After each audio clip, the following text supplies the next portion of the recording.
There's a dark psychology behind why intelligent people fall for narcissists. Have you ever wondered why some of the most intelligent, successful people you know end up in relationships that seem to defy all logic? You see a friend, a colleague, perhaps even yourself, someone who can deconstruct complex problems with ease, yet they become entangled in a web of emotional chaos. It's a profound paradox. How can a mind so sharp get caught in the manipulative games of a narcissist, often left questioning their own sanity? I mean, if you're so smart, how could you not see the red flags that seem so obvious in hindsight? The answer lies deep within human psychology, and it's far more complex than a simple lack of judgment. They didn't target you because you were weak or foolish. In many ways, they targeted you because of your strengths. The very qualities you pride yourself on, your intelligence, your empathy, your capacity for deep thought, were not a shield. They were the bait. In this video, we're going to explore the dark psychology behind this attraction. This isn't about blame. It's about understanding the mechanics of the manipulation so you can reclaim your intellectual sovereignty and ensure it never happens again.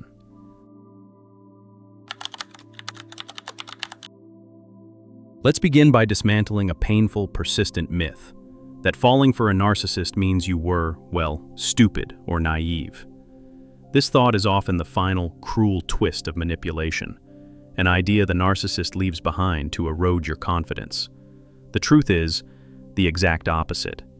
Many narcissists, they actually operate as trophy hunters. They don't always seek out the weak or vulnerable because there's little status to be gained in conquering the defeated. No, they often seek the best. Think about it from their perspective. A narcissist's entire identity is built on a fragile, hollow foundation. To mask their profound sense of worthlessness, their primary mission is simply this: to construct a facade of superiority. The fastest way to do that is to associate with high-value assets, be it jobs, cars, or most importantly, people. They didn't target you because you had little to offer. In fact, they targeted you because you had so much. Your intelligence, your success, your kindness, or even your social standing. These are all high-quality traits. By being with you, they get to wear your accomplishments, like a medal. Your light reflects onto them, and they hope others will mistake it for their own. When they introduce you, they aren't just introducing a partner. No, they're presenting an acquisition that validates their worth. But there's a darker psychological layer. It isn't just about borrowing your light. For some, it's about the satisfaction of extinguishing it. For a person who feels fundamentally powerless, there's no greater feeling of control than taking someone strong and systematically dismantling them. To watch a brilliant person begin to doubt their own mind, that's the ultimate source of narcissistic supply. It validates their twisted sense of superiority. You weren't chosen for your foolishness, you know. You were hunted for your brilliance.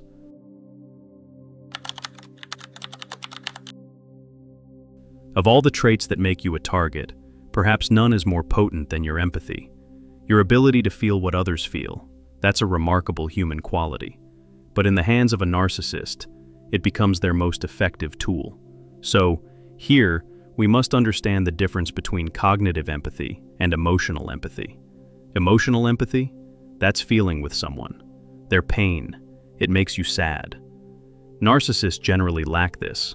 However, many possess a sharp cognitive empathy. That's the intellectual ability to understand what someone is feeling, without experiencing it themselves. They don't feel your pain, but they can recognize it and calculate how to use it as a lever. Early in the relationship, they use this to study you. They often present a story of being wounded, misunderstood, or victimized by a cruel past. This narrative is perfectly crafted to trigger your natural instinct to help, heal, and fix. You see this charming, intelligent person who just seems to have this one broken part. And your empathy, well, it tells you, I can help with that. And this is the empathy trap. You believe you're connecting with a vulnerable person, but you're actually interacting with a performance designed to exploit your instinct to nurture. They make you feel special, needed, like you're the only one who truly understands them. This dynamic leverages your fundamental goodness. You operate under the assumption that, with enough love and patience, you can heal their wounds. The narcissist encourages this.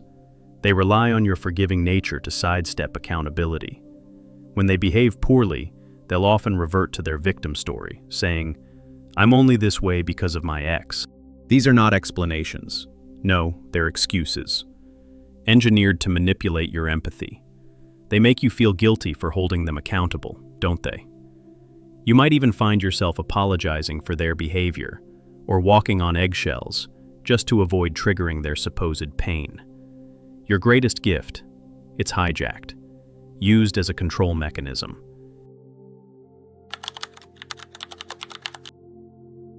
If the empathy trap is the hook, then the tactic of mirroring, that's the irresistible bait.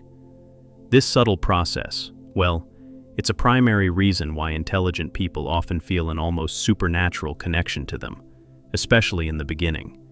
It's the phase where you truly believe you finally found your soulmate. Mirroring? That's a deliberate process where the narcissist reflects your personality, your values, and your deepest desires, right back at you. During that initial love-bombing phase, they aren't trying to show you who they are, you know? They're studying you, really data mining your soul. They listen intently to your stories, not to connect, no, but to gather information about your dreams, your insecurities, your vision for the future. Then, like a chameleon, they just adopt these traits as their own. Did you mention a lifelong dream of moving to the mountains? Suddenly, it's their secret dream too. Are you passionate about a niche philosopher? They just happen to find that work fascinating. They mirror your speech patterns, your humor, your very essence, creating an illusion of perfect compatibility. For an intelligent person, someone who may have spent much of their life feeling a little different or misunderstood, this is incredibly validating. You think, finally, someone who speaks my language.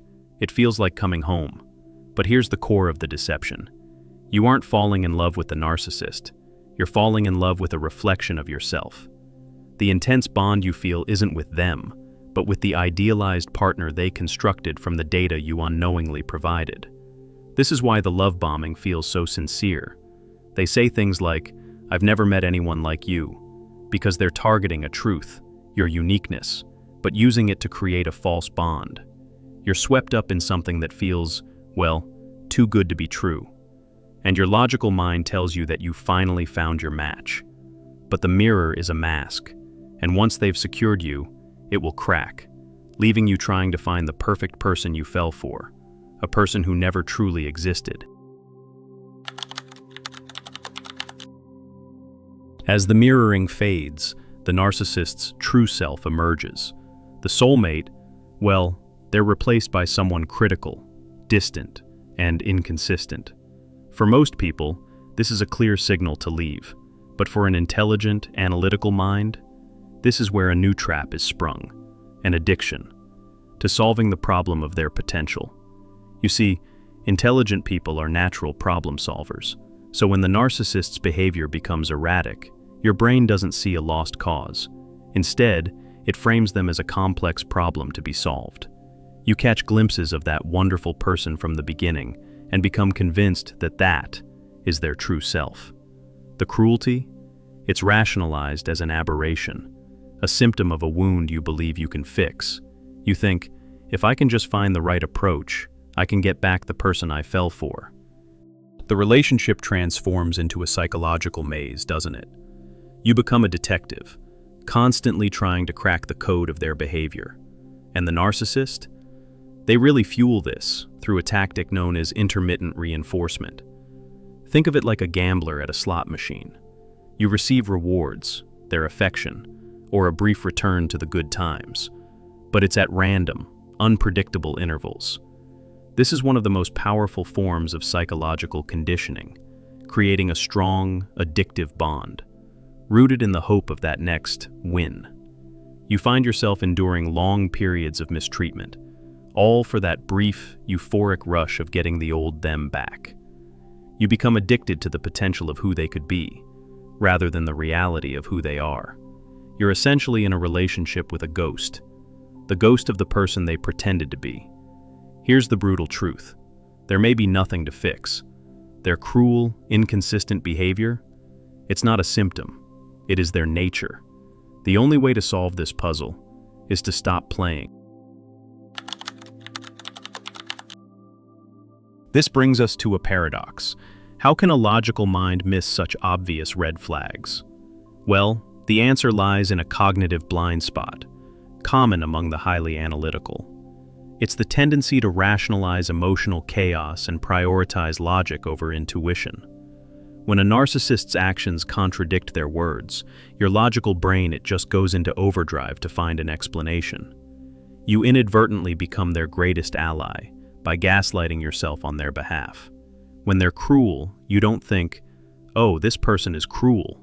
Instead, your sophisticated brain constructs a more palatable narrative, like, "They must be under a lot of stress," or "This is just their trauma response." You create complex reasons for toxic behavior because the alternative, that the person you love is intentionally manipulative, is just too brutal for a compassionate mind to accept. And this is fueled by cognitive dissonance, holding two conflicting ideas, like, "This person is my soulmate," and "This person treats me horribly." To resolve this mental anguish, it's actually easier to change your interpretation of their behavior, rather than abandon the entire relationship. So, you minimize, you justify, and you rationalize. What's more, many intelligent people are actually trained to distrust feelings and prioritize facts instead. Your intuition, that knot in your stomach perhaps, it might be screaming that something is wrong. But your logical brain just dismisses it, asking, "Where's the evidence?" The problem is, in a narcissistic relationship, the facts, well, they're constantly manipulated by them. Your intuition, then, is often the only reliable truth you have left. Healing begins, really, when you start to give your intuition the same respect you give your intellect. You see, your feelings aren't just noise, they're vital signals.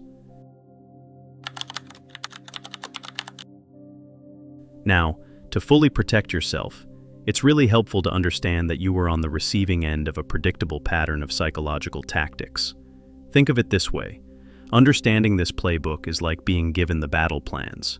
So, let's break down the core tactics. First off, love bombing. This is that overwhelming onslaught of adoration you experience at the very beginning. It's not genuine affection, though. No, it's actually a tool designed to disarm you and create, well, an addictive euphoria. The goal? To hook you quickly and establish what they call a golden period, one you'll desperately try to return to. Then there's gaslighting.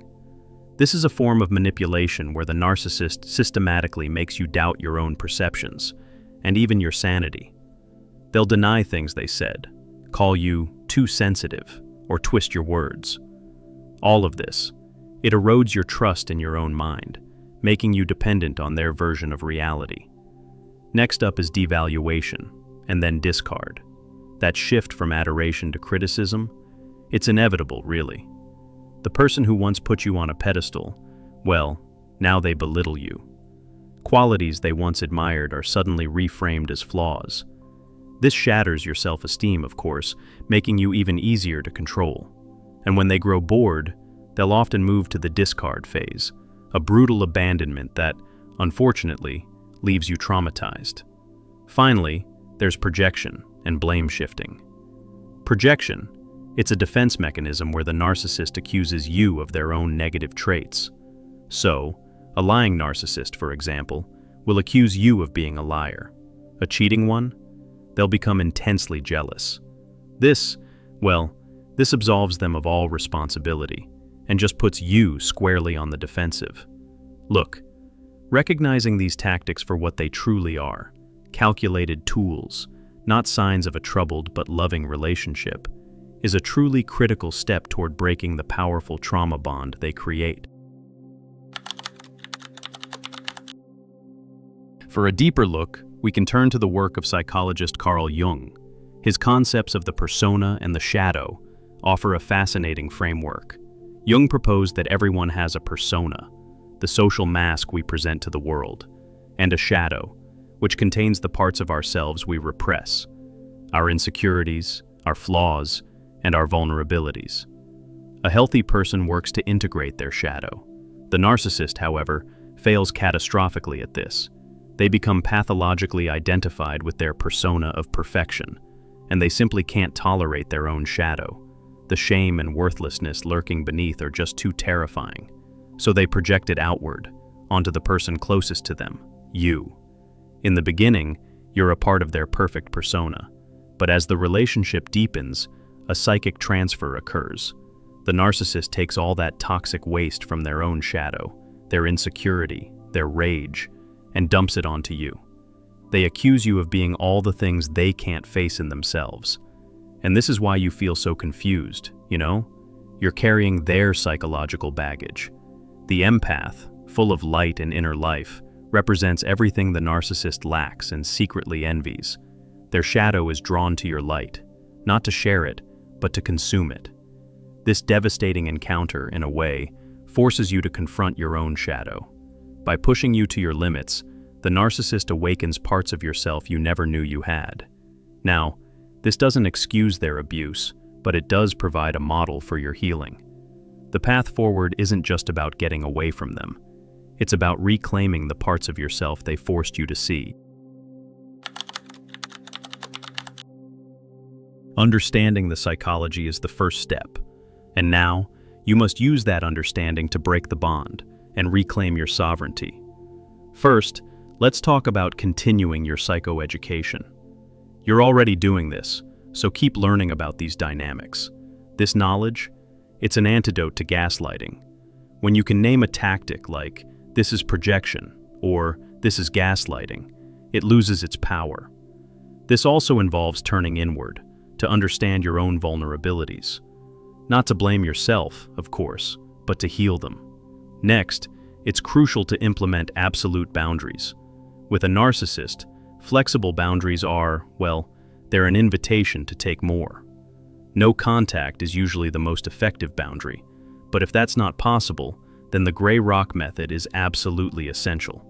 This means making yourself as boring and unresponsive as, let's say, a gray rock, giving short, factual answers, with no emotion. This starves them of the narcissistic supply they crave. And finally, reconnect with your intuition. The abuse has likely taught you to distrust your own feelings, but you can reverse this by practicing mindfulness and journaling. Document events, and especially how they made you feel. That's important. This creates an external record of your reality that just can't be gaslit away. So learn to trust that your gut feelings, they're vital data. Fourth, grieve the illusion, not the person. You must allow yourself to grieve, but it's crucial to understand you're not grieving the real person, who was the abuser. You're grieving the loss of the illusion, that dream you were sold, and the future you thought you would have. Moving through this grief is essential. And fifth, rebuild your self-concept. Narcissistic abuse erodes your sense of self.